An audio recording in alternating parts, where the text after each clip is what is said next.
우리의 믿음을 주님께 올려드리겠습니다. 전능하사 천지를 만드신 하나님 아버지를 내가 믿사오며 그 외아들 우리 주 예수 그리스도를 믿사오니 이는 성령으로 잉태하사 동정녀 마리아에게 나시고 본디오 빌라도에게 고난을 받으사 십자가에 못 박혀 죽으시고 장사한 지 사흘 만에 죽은 자 가운데서 다시 살아나시며 하늘에 오르사 전능하신 하나님 우편에 앉아 계시다가 저리로서 산 자와 죽은 자를 심판하러 오시리라. 성령을 믿사오며 거룩한 공예와 성도가 서로 교통하는 것과 죄를 사하여 주시는 것과 몸이 다시 사는 것과 영원히 사는 것을 믿사옵나이다. 아멘. Yeah.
아멘.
오늘도 이렇게 온라인 예배를 통하여 색다른 은혜를 경험하게 하시니 감사합니다. 아멘.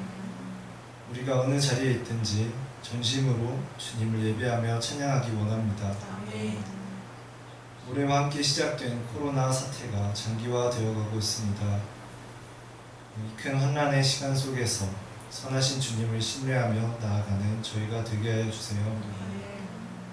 사회가 많이 혼란스럽지만 그 속에 새롭게 세우시는 주님의 계획하심이 있고 빛을 잃어가는 교회의 모습 속에서도 주님이 예비하시고 기르시는 주의 자녀들이 있음을 믿습니다.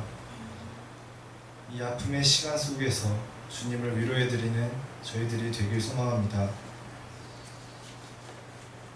예배를 드릴 수 있게 하심에 감사합니다. 예배는 주님이 아닌 저희에게 너무나 필요한 은혜임을 고백합니다. 오늘 선포되어지는 말씀도 갈급한 마음으로 들을 수 있게 하여 주셔서 주님을 더욱더 알아갈 수 있길 소망합니다. 늘 귀한 말씀 전해주시는 목사님 축복하여 주시고 그의 입술과 마음에 늘 함께하여 주세요. 주님은 언제나 선하십니다. 언제나 그것을 잊지 않는 저희들 되게 하여 주세요. 예수님 이름으로 기도합니다. 아멘.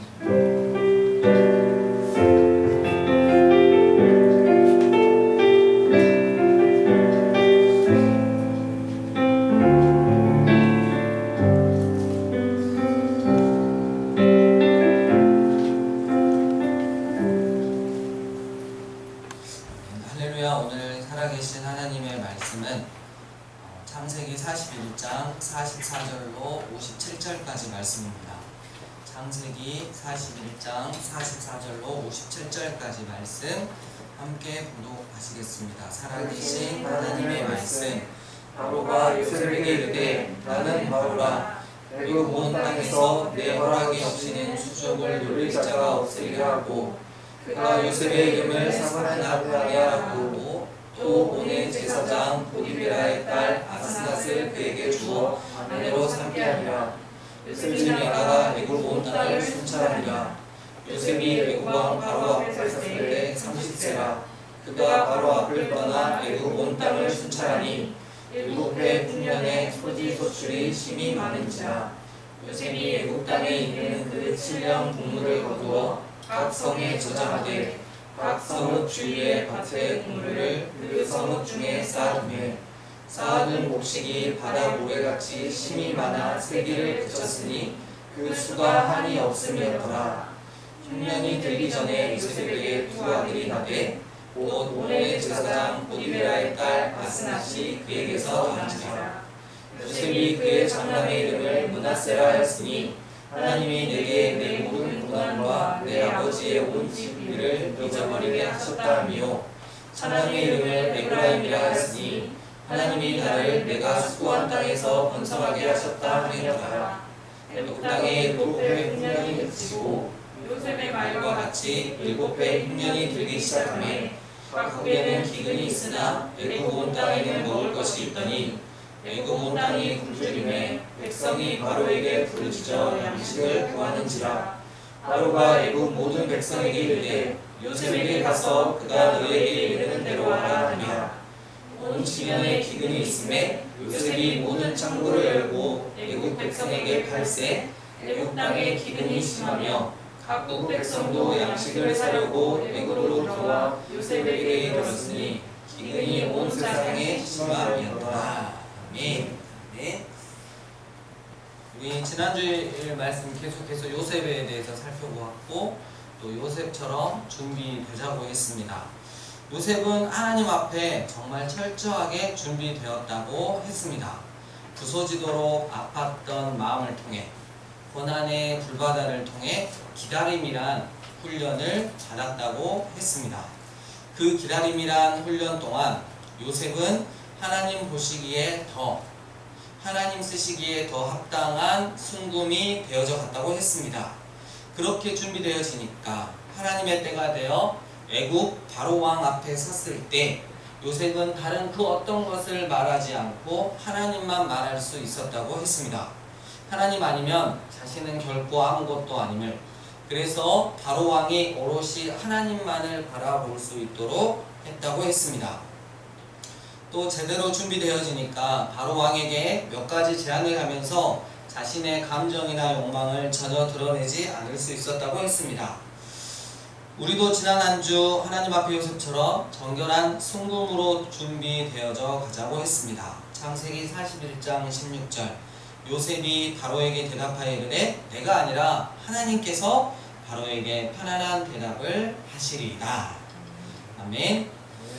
무고히 고소당하고 감옥에 갇히고 또 다른 사람의 실수로 추가적으로 2년 동안 잊혀지는 등의 흥미있는 여러 사건들을 거친 후에 요셉은 그 나라의 왕 앞으로 인도되었습니다. 거기서 요셉은 꿈을 정확하게 해석했고 바로 왕에게 아주 깊은 인상을 남겨 갑자기 권력 있고 부유한 사람이 되었습니다. 그 당시 시대에 관해 쓴 대부분의 구약학자들은 애굽은 수백 년 뒤에나 화려하게 등장하는 이 바벨론이라는 나라를 제외하고는 고대 그 어떤 나라와도 비교될 수가 없었다고 말합니다. 애굽은 엄청난 영향력을 가진 나라였고 그롬의 대상이 되는 교육의 장소였고 막강한 군사력과 한없는 부를 소유한 나라였습니다. 그런데 그러한 나라의 최고 통치자가 요셉에게 다음과 같이 말했던 거죠. 바로가 또 요셉에게 이르되 내가 너를 애굽 온 땅의 총리가 되게 하노라. 이제 야곱의 아들 요셉은 부와 권력과 힘을 가지게 되었습니다. 그리고 그에 걸맞게 중요하고도 권세 있는 사람의 외모를 갖췄습니다. 요셉은 왕궁의 옷을 입었고 금목걸이를 걸고 있었으며 왕의 반지를 끼고 있었고 나라가 제공하는 수레를 탔습니다. 요셉이 지나가면 사람들이 절하였습니다. 그를 둘러싼 청동 갑옷을 입은 애국 군인으로 구성된 그의 경호 부대원들이 모두 무릎을 꿇어라. 이분께 존경을 표하라. 이분이 바로 총리 대신 요셉이시다 라고 고함을 쳤습니다. 이러한 모든 권세와 함께 요셉에게 새로운 이름이 주어졌습니다. 요셉은 결코 이 일을 먼저 스스로 하려고 하지 않았습니다. 그는 자신을 위해 새 이름을 선택하지 않았습니다. 바로 왕이 그에게 사브낫 바네아라는 이름을 지어준 것입니다. 즉 다시 말하면 창시 계명을 시도한 거죠. 그 이름의 뜻은 신이 말하며 살아있다 입니다. 그런데 요셉의 이름 가운데 들어있는 신, 즉 네이트는 고대 애굽의 여신들 중 하나였습니다. 그러니까 요셉의 새로운 애굽 이름 안에 있는 신은 하나님이 아닌 우상을 의미합니다. 요셉에게는 또한 그가 선택하지 않는 부인이 주어졌습니다. 그녀의 이름은 아스낫이었습니다. 우상 숭배죠. 요셉의 부인 이름은 네이트에 속했다는 뜻이며 그녀는 애굽 온 태양신 제사장의 딸이었습니다. 바로와 애굽 왕 바로는 요셉으로 하여금 하나님을 버리게 하고 애굽 종교를 입히려 한 것입니다. 하나님은 창세기라는 성경을 통해 요셉이 겪은 파란만장한 인생을 정말 진실되게 기록되도록 인도하셨습니다. 요셉의 마음가짐이 어떠한지 그가 무엇을 생각하는지까지 보여줍니다. 오늘 본문 말씀을 통해서 우리는 요셉의 마음가짐을 분명히 확인할 수 있습니다. 하나님을 향한 요셉의 마음은 그 어떤 상황에서도 결코 변치 않았다. 우리는 어떻게 이를 알 수 있을까요? 그것은 요셉이 두 아들의 이름을 짓는 데서 나타납니다. 큰 아들의 이름은 므낫세인데 그 뜻은 잊어버림입니다. 그리고 작은 아들 이름은 에브라임인데 두 배로 풍성한이라는 뜻입니다. 요셉의 아들들의 이름에서 볼 수 있는 것처럼 요셉은 하나님께서 자신의 모든 고통들, 심지어 자기 아버지의 집에서 있었던 고통조차도 잊게 해주셨다는 것을 공공연하게 고백했습니다. 그리고 이런 것들 외에도 하나님은 고통의 상황 속에서도 열매 맺도록 하셨다는 것입니다. 이런 사실을 인정하는 요셉은 얼마나 겸손한 사람인가요? 그의 첫째 아들 므낫세의 이름을 부르며 요셉은 하나님께서 나로 모든 고통을 잊게 하셨다고 말하고 있습니다. 첫 아이가 출생했을 때 그는 얼마나 기뻐했겠습니까? 아마도 요셉은 그의 아내 아스낫 옆에 서서 미소를 지었을 것입니다. 그리고 그녀의 손을 꼭 잡고 아들의 작고도 검은 눈을 바라보면서 하나님께서 나로 그 고통들을 잊게 하셨다. 하나님께서 나의 기억에서 고통들을 제거하셨다라고 말합니다. 원래 또 의미가 2배로 풍성하게인 둘째 아들 에브라임의 이름을 부르며 요셉은 하나님께서 나를 에브라임 하게 하셨다. 하나님께서 나에게 2 아들을 주셨다. 하나님께서 전에는 고난만 주는 것 같았던 이곳에서 측량키 어려운 은혜와 복을 베푸셨다고 말합니다. 아들들의 이름에 자신의 삶을 통한 하나님의 역사하심을 상기시키는 의미를 부여함으로써 요셉은 하나님 앞에서 자신의 겸손한 태도를 드러내었습니다. 하나님께서 나에게 주셨다고 요셉은 인정했습니다. 요셉은 행복이든 불행이든 그 어떤 것이든 모두 하나님과 연관시키고 있습니다. 모든 것을 하나님 사건으로 경험하고 있는 것입니다. 하나님 사건으로의 전환은 바로 이런 것입니다. 2 학생이 있었어요. 2 학생 모두 너무 총명해서 S대 법대에 입학했다고 합시다. 그런데 한 학생의 어머니는 이렇게 말합니다. 그동안 정말 수고했다. 선물로 네가 원하는 것은 다 해주마. 최신형 핸드폰, 연예인 얼굴 만드는 거, 뭐 명품 옷, 명품 가방 등등. 아무튼 무조건 신나게 놀고 더욱 열심히 공부해서 명예와 돈이 있는 법관이 꼭 되거라. 반면에 다른 한 학생의 어머니는 이렇게 말합니다. 그동안 수고했다. 이 모든 것이 하나님의 은혜이고 선물이다. 하나님께 감사하고 더욱 열심히 공부하여 하나님께 더 큰 영광을 올려드려라. 똑같은 사건을 한 사람은 땅의 사건으로, 다른 한 사람은 하나님의 사건으로 경험하고 있는 것입니다. 우리는 우리에게 일어난 사건을 어떤 사건으로 여기며 살아가고 있습니까?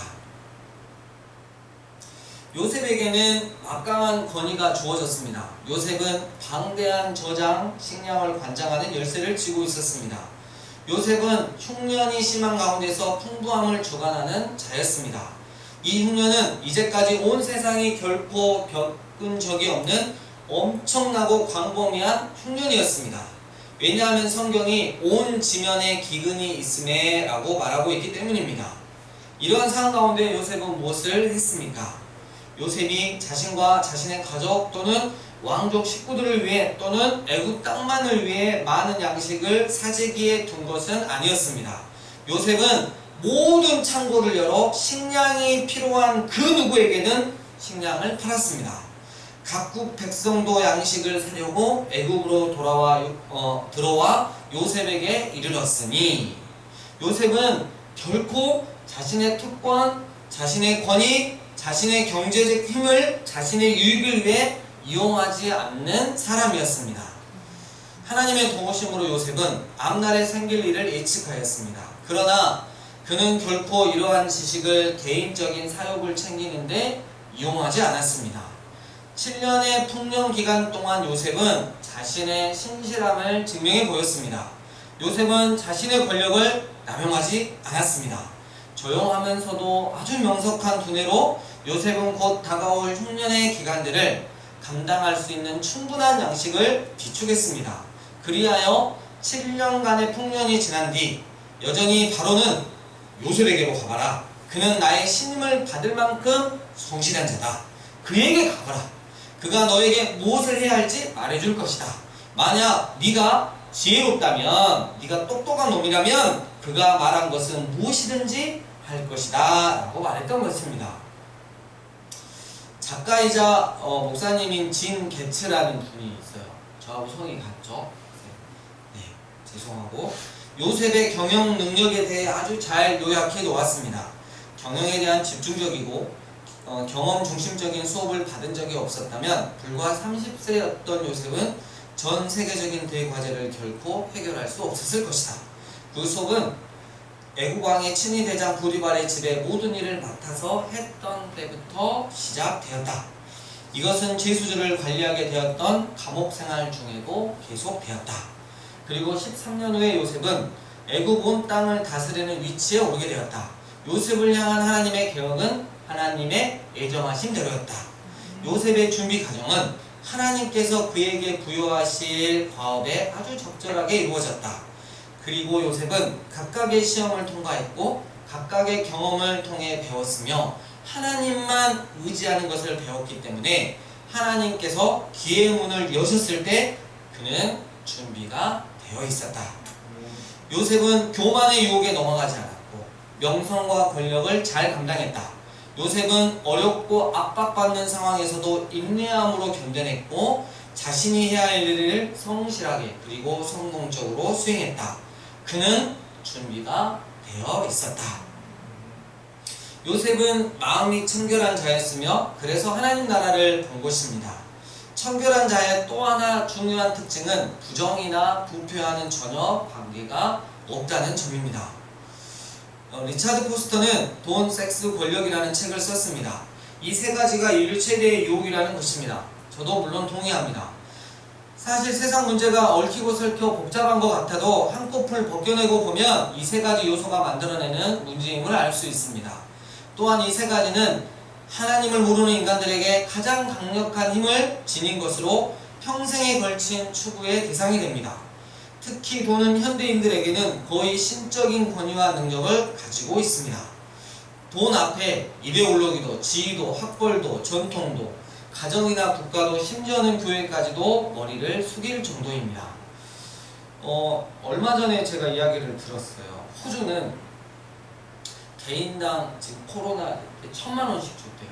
그리고 교회에는 여러분 1억씩 줬대요. 그래서 교회가 절대 문을 열지 않는데요. 1억을 받아서. 그래서 차도 바꾸고 집도 리모델링하고.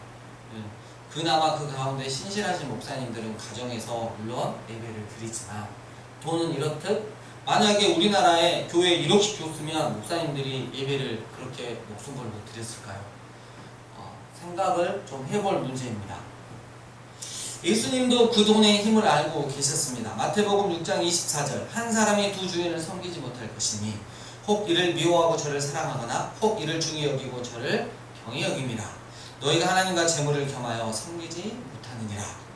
돈은 신적 존재라는 말입니다. 돈이 우리를 파괴할 수 있는 것은 우리 속에 있는 탐욕과 직통으로 결탁하기 때문입니다. 우리 안에 숨겨진 탐욕과 돈이 결탁하는 순간 사탄은 더 많이 가지라고 충동질합니다. 남의 것을 빼앗도록 부추깁니다. 그래서 방해가 되는 요소는 형제이든 나라이든 교회이든 그 무엇이든 제거해 버립니다. 그러나 요셉은 마음이 청결한 사람이었습니다. 그는 하나님을 만난 사람이었고 자신에게 내려진 하나님의 사명을 본 사람이었습니다.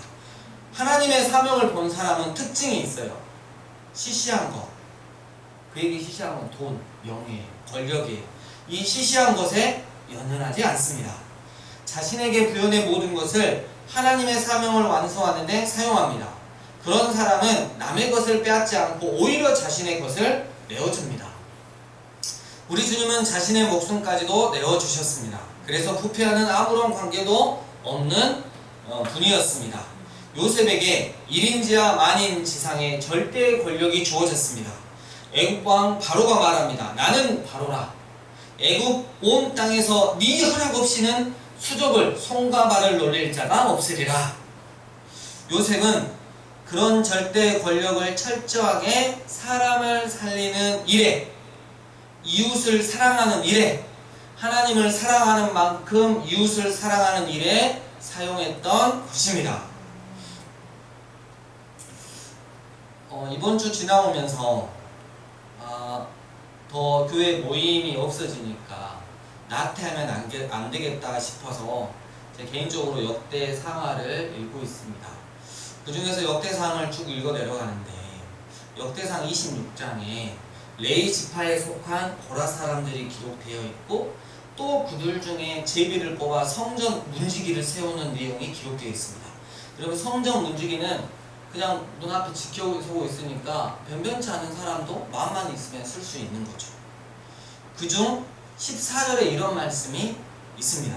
셀레마는 동족을 뽑았고 그의 아들 스가랴는 명철한 모사를 위하여 제비를 뽑으니 북쪽을 뽑았고, 이 말씀이 있어요.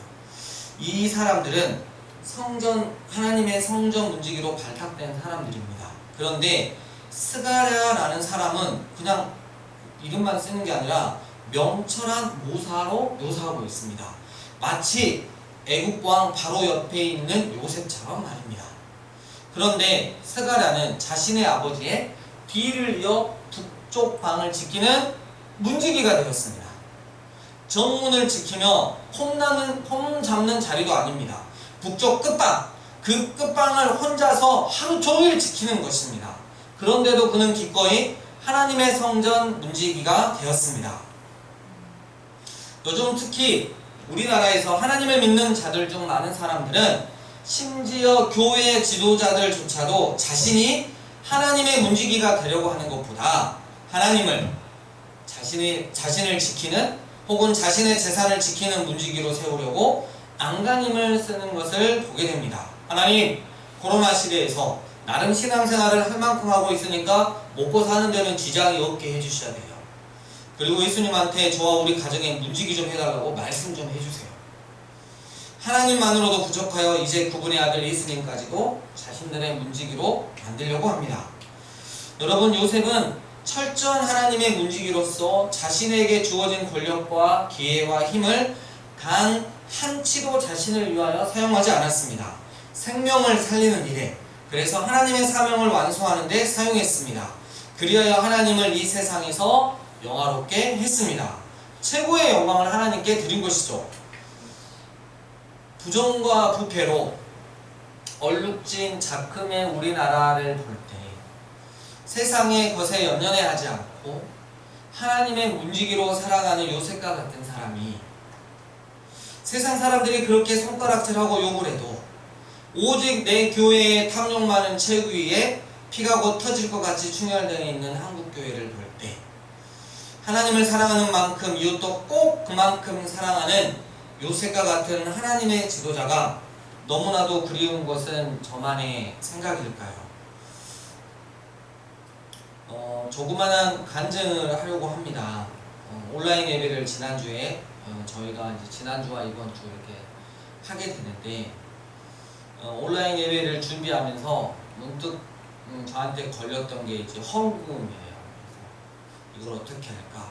그래서 우리 같이 뭐 임대로 들어와서 이렇게 살고 있는, 지내고 있는 교회는 힘든데 문득 이런 생각이 드는 건데 이 말씀을 이렇게 준비했는데 이런 마음이 들어서 너무 마음이 괴롭더라고요. 그래서 하나님한테 회개를 했어요. 그리고 나서 하나님, 이번 주에 들어오는 감사함을 전부 다 코로나 때문에 너무 고생하고 있으니까 동구청에다가 코로나 성금으로 보내겠습니다.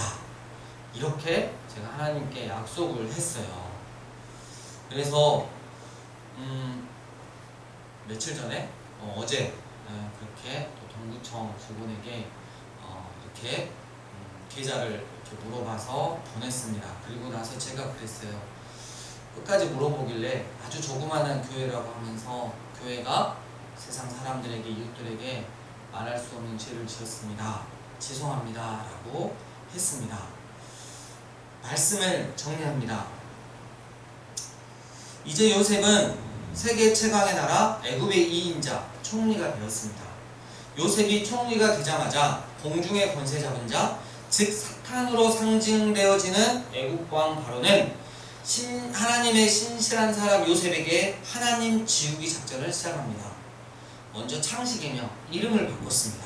요셉, 그 이름은 그의 어머니 라헬이 하나님 아니면 안 된다는 것을 배운 뒤 오랫동안 하나님께 마음의 소원을 들여 지어주었던 이름이었습니다. 그런데 바로왕이 요셉의 이름을 사브낫 바네아로 일방적으로 바꿔버립니다. 이는 요셉, 그가 믿고 있는 여호와 하나님을 지금부터는 지워버리고 자신이 믿고 있는 신을 믿어야 한다고 무언의 압박을 했던 것입니다. 바로왕은 여기서 멈추지 않고 더 강력하게 요셉에게 하나님 지우기를 시도합니다. 요셉에게 아내를 주는데 그녀는 애굽이 절대적으로 믿고 있는 태양신 제사장의 딸이었습니다. 그러나 하나님을 향한 요셉의 마음은 그럼에도 불구하고 1도 변하지 않았습니다. 오히려 더 선명해지고 더 강력해졌습니다. 두 아들의 이름에 자신의 삶을 통해 콸콸 흐르는 하나님의 은혜와 하나님의 일하셨음을 고백하는 이름을 부여했던 것입니다. 요셉은 하나님을 지우기는커녕 오히려 그의 마음판에 하나님의 이름을 더 확실하게 새겼던 것입니다. 모든 것이 하나님의 은혜였습니다. 때문에 앞으로도 저는 변함없이 하나님께 감사와 영광을 올려드릴 것입니다. 요셉은 악하고 이기적인 애굽의 신들을 닮아가지 않았고 오히려 여호와 하나님을 더 닮아가 세상 사람들 앞에서 하나님을 믿는 자로서 신실함과 정직함과 성실함을 드러냈습니다. 늘 마음이 청결했던 하나님의 사람 요셉, 자신에게 맡겨진 하나님의 사명을 이루기 위해 자신에게 부여된 그 절대 권력을 철저히 사람을 살리는 데 사용했습니다. 사랑하는 광주 삶의 예배인교회 예배자 여러분, 지금 우리가 살아가고 있는 코로나 시대, 공중의 권세 잡은 자 사탄이 사탄의 하나님 지우기 작전이 시작되었습니다. 다른 교회 이야기를 들어보니까 난리가 났대요. 목사님, 코로나가 너무 심하고 교회가 또 그런 지가 되잖아요. 그래서 꼭 약속을 하는데요, 코로나가 완전히 끝날 때까지 교회는 쉬겠습니다. 한두 분이 아니에요. 지금까지 지키시고 인도하신 하나님의 그 큰 은혜와 역사하심을 경험했던 우리에게 코로나 시대를 맞이하여 지금까지 그 정도 신앙생활 했으면 잘했다라고 하며 이제 잠깐 뒤로 밀어놓으라고 합니다. 물론 그 잠깐은 영원으로 둔갑될 것입니다. 지금 코로나 시대 교회가 가장 위험하니 교회를 잠시 떠나라 하면서 사분한 단회하로 살아가라고 아주 강력하게 유혹하고 있습니다. 그리고 하나님을 떠나서도, 주님의 교회를 떠나서도 결코 외롭지 않다는, 오히려 내 중심적인 세상이 훨씬 더 좋다는 것을 느끼고 그로 인해 하나님을, 주님의 교회를 떠날 수 있도록 아슬아슬 덤으로 줍니다. 사탄이 요셉에게 시도했던 하나님 지우기 작전, 지금 코로나 시대 하나님을 신실하게 믿고 있는 우리에게도 똑같이 시도되고 있습니다. 타협하시겠습니까? 그러다가 결국 하나님을 지우시겠습니까? 우리 요셉처럼 이겨내면 안 되겠습니까? 오히려 지금의 코로나 시대에 하나님의 이름을 내 마음판에 결코 지워지지 않는 것으로 새기면 어떠겠습니까? 코로나 시대에 세상 것 포기하더라도, 비록 초라하지만 하나님의 문지기로라도 사는 것만큼은 절대 포기하지 않겠노라고, 하나님과 함께 사는 것이 나에게 가장 큰 행복이라고 고백하며 살면 어떠겠습니까? 정문도 아니고 북쪽 끝방, 그 초라한 방이라도 하나님의 은혜, 예수님의 십자가의 구원의 사랑, 말할 수 없는 탄식으로 나를 위해 간구하시는 성령님과 함께 구할 수 있다면 우리 이 코로나 시대에 기꺼이 하나님의 문지기로 살아가는 것을 택해야 할 것입니다. 기억하십시오. 타협하는 순간, 합리화하는 순간, 하나님에 대한 간절함이 사라지는 순간 사탄의 하나님 지우기 작전이 나에게 잘 먹혀 들어가고 있다는 것을 말입니다. 이 시간 주신 말씀 가지고 우리 함께 기도하며 나아가도록 하겠습니다. 우리 기도하시겠습니다.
살아계신 하나님, 사탄이 요셉에게 시도했던 하나님 주기 작전, 이 코로나 시대에 하나님을 믿고 있는 우리에게도 똑같이 시도되고 있음을 영적으로 보게 하신 것 감사합니다. 하나님, 타협하지 않고 하나님 이 지우기 작전을 이겨낼 수 있는 저희들 되게 하여 주시옵소서. 오히려 이 코로나 시대 때 더욱더 하나님을 향한 온전한 믿음이 생기게 하여 주시고, 하나님의 이름을 우리 마음판에 결코 지워지지 않는 것으로 새기는 복된 시간, 요셉처럼 또 준비되어 가는 시간 되게 하여 주시옵소서. 세상 것 좀 포기하더라도 하나님의 문지기로, 초라하지만 하나님의 문지기로 하나님과 함께 사는 것을 가장 큰 복으로 여기며 살아갈 수 있는 저희들 되게 하여 주시옵소서. 이번 한 주 동안도 또 건강하게 지켜주시고, 이 나라와 한국 교회를 위해 철저하게 회개하고 겸손히 하나님의 은혜를 구하고 하나님께서 고쳐주실 것을 간절히 바라고 기도하는 저희들 되게 하여 주시옵소서. 하나님 주신 은혜 감사하여서 예물 올려드립니다. 하나님 훈양하여 주시고 쓰여지는 곳곳마다 하나님의 영광이 드러나게 하여 주시옵소서. 예수님 이름으로 기도드립니다. 아멘.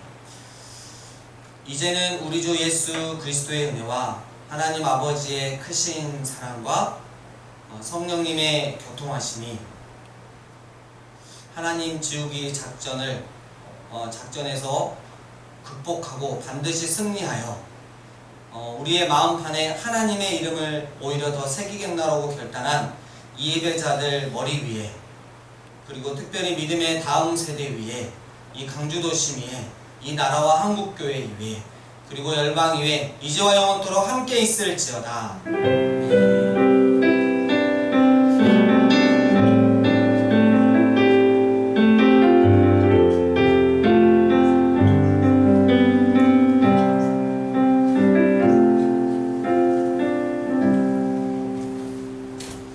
할렐루야. 네. 우리 광고 잠깐 보겠습니다. 1번 함께 읽겠습니다. 시작. 하나님 지으기를 이겨내시다. 이번 주 오히려 더 하나님과 함께하리. 아멘. 오히려 더 하나님과 함께하는 시간들 꼭 가지시고 더 주님의 그 감당할 수 없을 만큼 쏟아지는 그 은혜를 누리시는 여러분 되시길 축복합니다. 오늘도 이 영상 예배가 끝나면 줌을 통해서 또 함께 얼굴 잠깐 보도록 하겠습니다. 끝난 다음에 또 부서별로 모이셔도 되겠습니다. 세상에서 더 본이 되는 하나님을 사랑하는 만큼 내 이웃을 사랑하는 것, 내 이웃을 배려하고 섬기고 살아가는 것이 하나님을 사랑하는 내 모습이다라는 거 잘 기억하시고 정말 본이 되는 그리스도인으로 살아가시길 바랍니다. 세 번째, 그 10일 목요일 12시가 기준입니다. 확진자가 이제 줄어들고 있는데 2.5단계 거리두기가 이제 해제가 되면 그날은 저녁에 목요 다비드 월십을 하도록 하겠습니다. 여러분 기억하시길 바랍니다. 다시 한번 문자로 안내해주도록 하겠습니다. 그리고 온라인 예배 때 여기 드려진 우리 지난주 감사 헌금은 아까도 말씀드렸듯이 코로나 성금을 했습니다. 그 뒤로 이렇게 서울에 있는 친구가 이렇게 엄마야 그 감사 헌금 너희 교회 보내?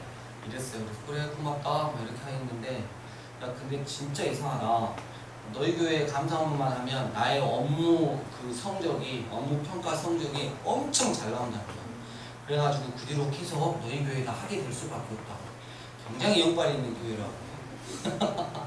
그래서 너무 웃음이 나왔고 매물성이 있다고 이렇게 이야기를 했고요.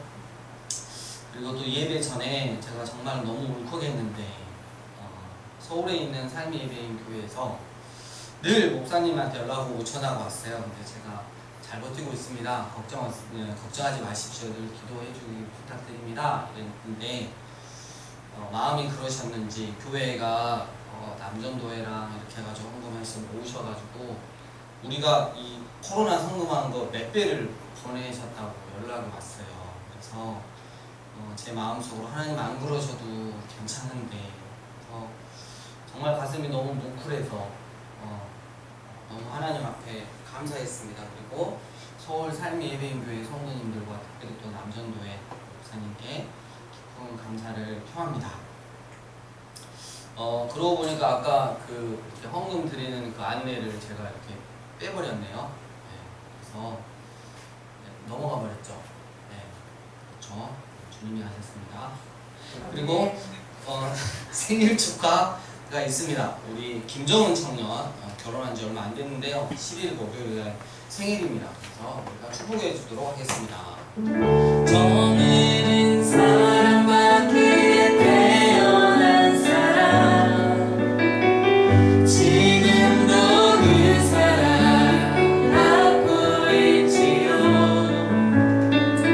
저는 사랑받기에 태어난 사람, 지금도 그 사랑 갖고 있지요. 축하합니다. 우리 서로 축복송 하시면서 회개하도록 하겠습니다.